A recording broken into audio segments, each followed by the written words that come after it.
So why is a V-shaped hairline called a widow's peak? Let's dive into that intriguing question. If you're curious about unique hairlines, don't forget to like, subscribe, and share your thoughts about widow's peaks in the comments below. A widow's peak is, well, a noticeably V-shaped point at the front of a person's hairline. The tip of the V typically aligns with the center of their forehead. Interestingly, as many as a third of people have a widow's peak. But you might be wondering, where did that strange moniker come from? Superstition and omens. It's a name with a long heritage. The Oxford English Dictionary unearthed the earliest record of widow's peak way back in 1681.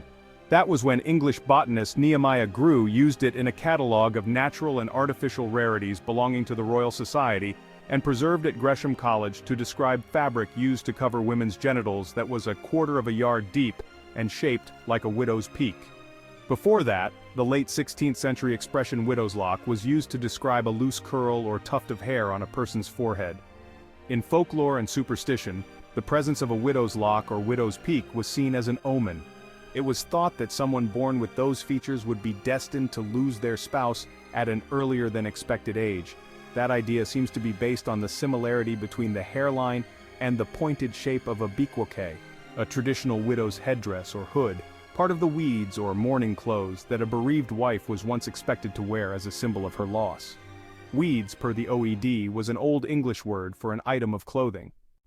Some explanations point to Anne of Brittany, the medieval queen of Charles VIII of France, as the origin of both this V-shaped adornment and its connection to early widowhood. According to the story, Anne's royal costumier designed a V-shaped bonnet as part of her funeral weeds after King Charles's death in 1498.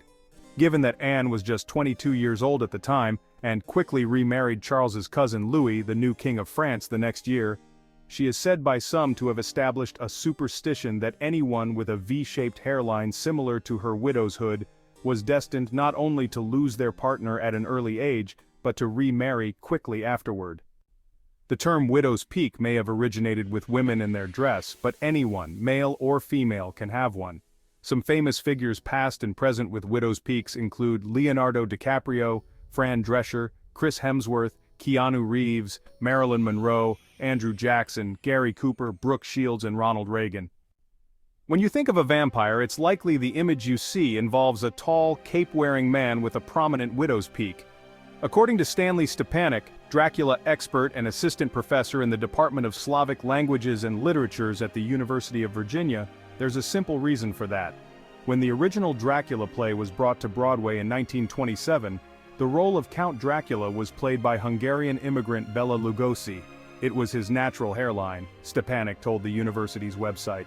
Lugosi's hairline and Eastern European accent became a stereotypical vampire's hallmarks after the actor played Dracula on the silver screen in 1931.